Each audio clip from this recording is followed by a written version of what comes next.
Friends, welcome back to our channel. मेरा नाम है अंजलि गुप्ता और आज हम लोग बात करने वाले हैं सीटेट के बारे में।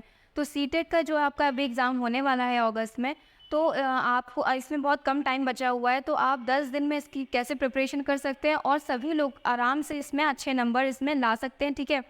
तो इसमें आपको अगर एग्ज़ाम क्लियर करना है तो ओबीसी अगर हैं आपको तो फिर 82 83 नंबर्स लाने होते हैं। और अगर आप जनरल में हैं तो आपको 90 नंबर लाने होते हैं। 90 नंबर आपको इसमें जो है वो लाने होते हैं। लेकिन आपको अगर अदर स्टेट में भी अप्लाई करना है फॉर्म को, तो फिर उसके अदर स्टेट में तो आप जनरल ही कंसीडर किए जाएंगे। तो आपको कम से कम 90 प्लस मार्क्स तो लाना ही चाहिए, ठीक है। तो 90 प्लस मार्क्स बहुत ही आराम से आ जाएंगे सीटेट में। कोई कुछ बहुत बड़ी बात नहीं है, बहुत आराम से पढ़ के आप नंबर ला सकते हैं। इसके पहले की वीडियोस में मैंने सीटेट के से रिलेटेड जो वीडियो बनाई है उसमें 15 टॉपिक्स जो बताए हुए हैं, जो इम्पॉर्टेंट टॉपिक्स हैं। तो आप पहले वो उन वीडियोस को देख लीजिए। उसका लिंक जो है डिस्क्रिप्शन में मैं प्रोवाइड करा दूँगी। तो आप जो है वो पहले उसको देख लीजिएगा। उसके बाद आप जो मैं चीज़ें बताऊँगी इस वीडियो में, आपको वही चीज़ें फॉलो करनी है, ठीक है। 10 दिन में इधर उधर कुछ भी भटकने की ज़रूरत नहीं है। जो सिर्फ मैं चीज़ें बताऊंगी इन्हीं को ही करना है। और सीटेट के लिए सबसे इम्पॉर्टेंट चीज़ होती है वो है पीवाईक्यू। जितना ज़्यादा आप पीवाईक्यू लगाएंगे, जितना ज़्यादा प्रीवियस ईयर के क्वेश्चन आप लगाएंगे, उतने ही मार्क्स आपके अच्छे होते जाएंगे, ठीक है। जितनी बार आप उसे लगा सकते हैं उतने ही वो आपके लिए बेनिफिट देगा, ठीक है। तो आपको कितना नंबर लाना है इसमें, 90 प्लस मार्क्स आपको मान के चलने हैं। अगर आप पीवाईक्यू में जैसे जितनी बार भी लगाते हैं, इससे पहले जो भी सीटेट का एग्ज़ाम हुआ है उसके अगर आप प्रीवियस ईयर क्वेश्चन लगाएंगे, तो जितनी बार आप क्वेश्चन लगाते जाएंगे आपके जो है मार्क्स 110 भी आ सकते हैं, 100 प्लस भी आ सकते हैं, ठीक है। तो 120 प्लस भी आ सकते हैं और इस बार तो पेपर जो है वो ऑफलाइन है। तो आपको बहुत ज़्यादा परेशान होने की ज़रूरत नहीं है। बहुत आराम से सभी लोगों का सीटेट क्लियर हो सकता है, ठीक है। तो अभी हम लोग बात करेंगे कि सीटेट में सबसे ज़्यादा जो आपको दिमाग में रखने वाली बात है वो ये है कि जो इसकी जो चाइल्ड सेंटर आपको अप्रोच रखनी है, ठीक है। बाल केंद्रित आपको जो है अपना मेथड रखना है या पद्धति रखनी है, ठीक है। इसमें बच्चों का क्या होता है, बच्चों को ही सब कुछ मानना है। मतलब आप बालक को बालक को आप गलत नहीं कह सकते, ठीक है। बालक को कभी भी गलत नहीं मानना, ये बात दिमाग में बैठा के चलनी है कि बच्चा कभी भी गलत नहीं हो सकता। आपको चेंज करने की ज़रूरत है अपनी स्ट्रैटेजी, आपको चेंज करना है अपना टीचिंग मेथड, ठीक है। आपको अपनी शिक्षण पद्धति में चेंज करने की ज़रूरत है, शिक्षा व्यवस्था में चेंज करने की ज़रूरत है। लेकिन बालक कभी भी गलत नहीं होता, ये आपको दिमाग में बैठा के चलनी है, ठीक है। अब देख लेते हैं दूसरी बात। पूरा का पूरा सीटेट जो है आपका दो चीज़ों पर के इर्द गिर्द घूमता रहता है। जैसे कि आपका पॉजिटिव पॉइंट्स है और आपका नेगेटिव पॉइंट्स है, ठीक है। तो सीटेट का एग्ज़ाम आपके पॉजिटिव और नेगेटिव पॉइंट्स के आसपास ही घूमते हैं। इसमें क्या होता है, आपका सीटेट का जितना भी जो सीडीपी वाला पोर्शन आता है उसमें तो पेडागोजी रहती ही है। फैक्ट्स बहुत कम पूछे जाते हैं और जो भी हिंदी, इंग्लिश और मैथ्स और जो ईवीएस आती है उसमें भी 15-15 नंबर की, यानी आधे जैसे 30 क्वेश्चन है तो 15 क्वेश्चन आपके जो है वो पेडागोजी से रहेंगे। तो समझ लीजिए आपका 150 नंबर का अगर पेपर है तो आपका 75 नंबर तो सिर्फ पेडागोजी से ही रिलेटेड आ रहा है, ठीक है। तो आपको इसमें अगर आपने स्कोर कर लिया, एक बार समझ लिया, तो फिर आपको सीटेट क्लियर करना बहुत ज़्यादा आसान हो जाएगा, ठीक है। इस चीज़ को आप समझ लीजिए। आप देखते हैं कि जो नेगेटिव पॉइंट्स हैं हम लोग एक बार उसको डिस्कस कर लेंगे और पॉजिटिव पॉइंट्स क्या हैं हम लोग एक बार इसको डिस्कस कर लेंगे, ठीक है। नेगेटिव पॉइंट्स में क्या चीज़ें हैं आपको, जैसे कि अगर यहाँ पर रटने की बात हुई, ठीक है, जहाँ पर रटने की बात हुई, बच्चे को दंड देने की बात हुई, तो उस ऑप्शन को आपको एक बार ध्यान से देखना है, ठीक है। ऑप्शंस में एक बार देखना है, जहाँ पर रटने की बात हुई वो ऑप्शन आपको नहीं चूज़ करना, उसको पहले ही एलिमिनेट कर देना है, ठीक है।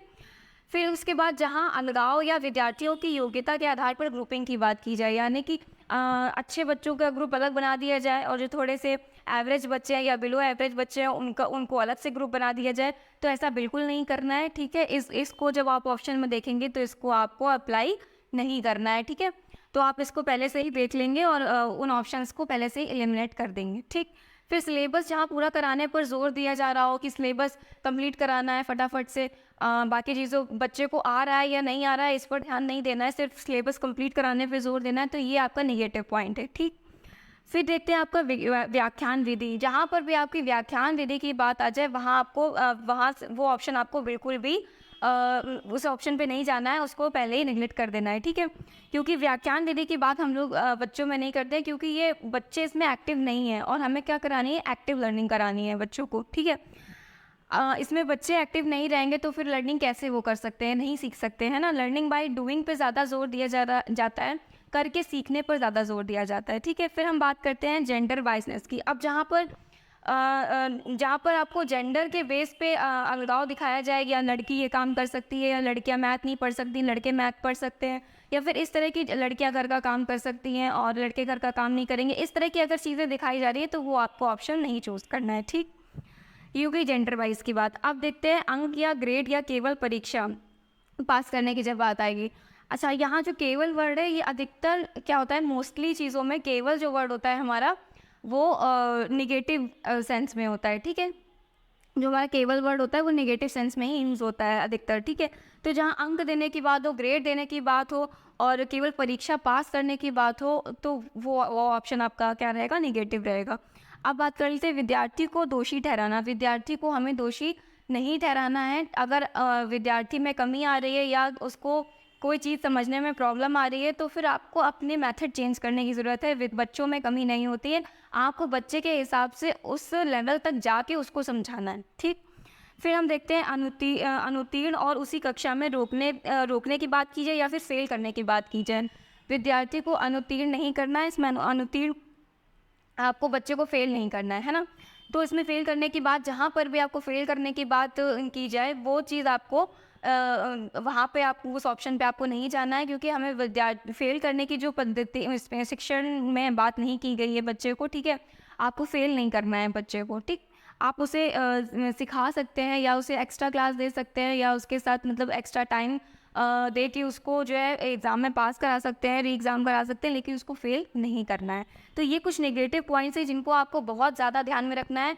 और अगर इन्हीं चीज़ों को आपने ध्यान में रख कर प्रीवियस ईयर के क्वेश्चन को प्रैक्टिस कर लिया तो आपके लिए चीज़ें बहुत ज़्यादा आसान हो जाएंगी। सबसे पहले आपको करना है ये कि आपको जो भी 15 टॉपिक्स बताए गए हैं, आपको सबसे पहले उन टॉपिक्स को कंप्लीट कर लेना है। 3 से 4 दिन में सारे टॉपिक्स को मैराथन से आप हेल्प लेके सारी चीज़ें कंप्लीट कर सकते हैं, ठीक है। उसके बाद टॉपिक्स को कंप्लीट करने के बाद प्रीवियस ईयर जब क्वेश्चन लगाएंगे ना, तो और ये चीज़ें ध्यान में रखेंगे तो आपका आराम से जो एग्ज़ाम में अच्छे मार्क्स आ जाएंगे, ठीक है। अच्छे मार्क्स इसमें लाना इतना ज़्यादा कठिन बात नहीं है, ठीक है, सीटेट के एग्ज़ाम में। अब हम बात कर लेते हैं पॉजिटिव पॉइंट्स की। फिर इसके बाद हम लोग बात करेंगे कि आपको हिंदी, इंग्लिश और इनकी पेडागोजी कैसे कंप्लीट करनी है, इनको कैसे कंप्लीट करना है ईवीएस को, ठीक है। ठीक है, तो अब हम बात कर लेते हैं पॉजिटिव पॉइंट्स में। तो पॉजिटिव पॉइंट्स में क्या होगा, विद्यार्थी को अधिकाधिक अवसर देना है हमें। ज़्यादा से ज़्यादा बच्चे को जितना ज़्यादा हम अवसर देंगे उतना ही ज़्यादा वो करके सीखने की कोशिश करेगा, ठीक है। तो जिससे क्या होगा, बच्चे एक्टिव लर्निंग करेगा, ठीक है। फिर है बहुभाषिता पर बल। जहाँ पर आपका मल्टीलिंग्विज्म की बात हो जाए या बहुभाषिता की बात हो जाए, मतलब एक से ज़्यादा भाषा सीखने की बात हो जाए, सिखाने की बात हो जाए, वो आपका क्या है, पॉजिटिव पॉइंट रहेगा, ठीक है। फिर आता है करके सीखने पर बल। जहाँ पर बच्चे को लर्निंग बाय डूइंग के मेथड से चीज़ें सिखाई जा रही हो, उसके एक्सपीरियंस हो रहा हो, करके एक्सपीरियंस के द्वारा चीज़ें सिखाई जा रही हो, एक्सपीरियंशियल लर्निंग कराई जा रही हो, तो वहाँ पर आपका क्या हो जाएगा, वो आपका पॉजिटिव पॉइंट रहेगा। तो वो आपका पॉजिटिव वाला ऑप्शन रहेगा, ठीक है। फिर है कार्य की स्वतंत्रता। जहाँ बच्चे को कार्य करने की पूरी स्वतंत्रता दी जाए, वो आपका पॉजिटिव रहेगा। फिर है वास्तविकता, यानी कि वास्तविकता का अर्थ यहाँ पर है जब आप कक्ष में कुछ चीज़ें सिखाएं, क्लास में आप कोई चीज़ पढ़ा रहे हैं तो उसको बाहरी दुनिया से जोड़ कर पढ़ाएं, ठीक है।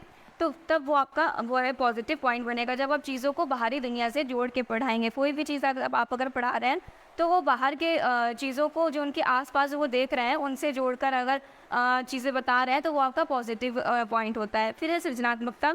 बच्चे को जितना ज़्यादा आप करके सीखने के लिए देंगे तो उतना ज़्यादा वो क्रिएटिव होगा। तो आपका जो सृजनात्मकता है क्या है, आपका पॉजिटिव पॉइंट है, जिसमें बच्चे की ओरिजिनलिटी सामने आती है, ठीक है। आप देखते हैं फिर है जिज्ञासा। जहाँ बच्चे को क्यूरियोसिटी की बात आ जाए, जहाँ पर उसके जिज्ञासा की बात आ जाए कि बच्चा जानना चाह रहा है कोई चीज़ें, तो फिर वो आपका पॉजिटिव रहेगा। फिर है फ्लेक्सिबल। फ्लेक्सिबल का मतलब है जितना ज़्यादा आप कक्ष में चीज़ों को फ्लेक्सिबल रखेंगे, मतलब अगर कोई बच्चा बिलो एवरेज है तो आप उसके लेवल तक उसको जाके अगर पढ़ा रहे हैं, यानी आपने शिक्षण पद्धति को चेंज कर रहे हैं, फ्लेक्सिबल कर रहे हैं, तो फिर वो आपका क्या है, मेथड को चेंज कर रहे हैं, तो वो आपका फ्लेक्सिबल है। तो ये सारे पॉजिटिव पॉइंट्स हो गए जिनको आपको ध्यान रखना है ये आपके आंसर्स हो सकते हैं, सही में सही आपके आंसर्स हो सकते हैं, ठीक है।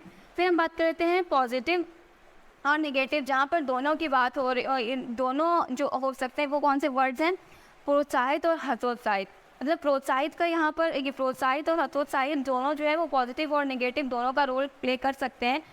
अब देखते हैं प्रोत्साहित जो है, अगर गलत चीज़ों को प्रोत्साहित करने की बात की जा रही होगी तो फिर तो वो नेगेटिव पॉइंट हो गया, ठीक है। और जहाँ पर अगर सही चीज़ के, अगर बच्चा क्लास में सही क्वेश्चन पूछ रहा है और आपने उसे डांट के बैठा दिया, तो फिर वो बच्चा जो है वो हतोत्साहित हो गया, डिमोटिवेट हो गया, ठीक है। तो यहाँ पर ये क्या होगा, आपका नेगेटिव पॉइंट बन गया, ठीक है। तो ये पॉजिटिव और नेगेटिव दोनों की तरह काम करते हैं, ठीक, ये दोनों चीज़ें।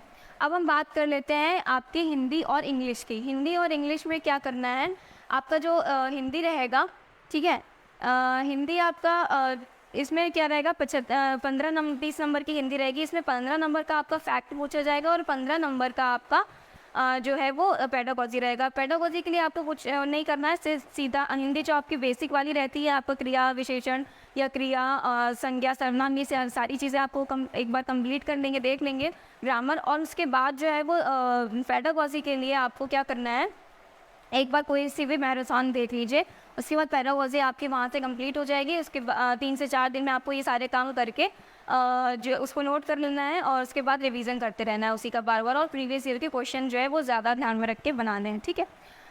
ये सारे पॉइंट्स को भी आपको जो है वो ध्यान रखना है, ठीक है, पेडागोजी बनाते टाइम, पेडागोजी के क्वेश्चन बनाते हैं समय, ठीक है। फिर आपकी बात हम कर लेते हैं इंग्लिश की। इंग्लिश में आपको जो नॉर्मल आपकी ग्रामर होती है, जैसे एक्टिव पैसिव है, डायरेक्ट इनडायरेक्ट है, और जो आपका नाउन प्रोनाउन एडजेक्टिव है, ये सारी चीज़ों को आपको पढ़ लेना है एक बार। डायरेक्ट इनडायरेक्ट और एक्टिव पैसिव तो आपको अच्छे से पढ़ के जाना ही है, ठीक है। फिर जो पेडागोजी है उसके लिए आप एक बार एक मैराथन देख लीजिए, उसके नोट्स बना लीजिए और उसको बार बार रिवाइज़ कीजिए, और फिर इसके भी प्रीवियस ईयर लगा लीजिए, ठीक है। फिर है मैथ्स में। मैथ्स इसमें बहुत ज़्यादा जो है नॉर्मल मैथ्स आती है, इतना ज़्यादा टफ नहीं आता है। आप एक बार इसको जब सॉल्व करेंगे तो फिर आराम से वो जो है सॉल्व हो जाएंगे, और क्वेश्चन काफ़ी रिपीट भी होते हैं, वही पैटर्न फॉलो करता है सीटेट, तो आपका मैथ्स में जो है वो इससे कंप्लीट हो जाएगा। ईवीएस के लिए आपको 3 to 5 जो है एनसीईआरटी कंप्लीट करनी है। 3 to 5 वाली एनसीईआरटी बस आप इतना कर लीजिए, आपका जो है वो एनसीईआरटी ईवीएस का आराम से कंप्लीट हो जाएगा। इतने में आपके जो है वो आराम से अच्छे नंबर आ जाएंगे, आपका सीटेट क्लियर हो जाएगा, ठीक है। आपको प्रीवियस ईयर पे ज़्यादा से ज़्यादा प्रैक्टिस करनी है, जितना ज़्यादा आप प्रीवियस ईयर के क्वेश्चन बनाएंगे उतना ही ज़्यादा आपको बेनिफिट मिलने वाला है। तो आपको जो 2023 में, आप 2023 में एग्ज़ाम हुआ था उसके क्वेश्चन अगर नहीं मिल रहे हो तो मैंने अपने टेलीग्राम चैनल पर उसको जो है वो प्रोवाइड करा दिया है, आप उसको देख के जो है अपना कंप्लीट कर सकते हैं, ठीक है, 2023 वाले क्वेश्चंस को। तो उसमें प्राइमरी और जूनियर दोनों के क्वेश्चन प्रोवाइड कराए हुए हैं। तो आपका जो है ये पीआरटी के लिए हो गया। आप इतना ही पढ़ेंगे तो आपका जूनियर का भी आराम से क्लियर हो जाएगा। बस जूनियर में आपका जो है वो साइंस और मैथ्स वाला पोर्शन थोड़ा सा ज़्यादा हो जाता है, तो जिनका भी बैकग्राउंड रहा है साइंस का और जिनका बैकग्राउंड रहा है या इसका एसएसटी वगैरह का, तो उनके लिए बहुत आसानी हो जाएगी जूनियर वाला भी क्लियर करना। बाकी आप प्राइमरी का ही पढ़ेंगे तो जूनियर वाला आराम से क्लियर हो जाएगा, ठीक। तो ये चीज़ें आप जो है वो 10 दिनों में कंप्लीट कर सकते हैं बहुत आसानी से, बार बार प्रीवियस ईयर क्वेश्चन लगा के। सारे जो सीटेट का पेपर होता है पूरा आपका इन्हीं नेगेटिव और पॉजिटिव पॉइंट्स के आसपास ही घूमता रहता है। बस आपको ध्यान रखना है तो बेसिक अंडरस्टैंडिंग होनी चाहिए और चाइल्ड सेंटर्ड अप्रोच होनी चाहिए, ठीक है। तो मिलते हैं नेक्स्ट वीडियो में, तब तक के लिए बाय बाय।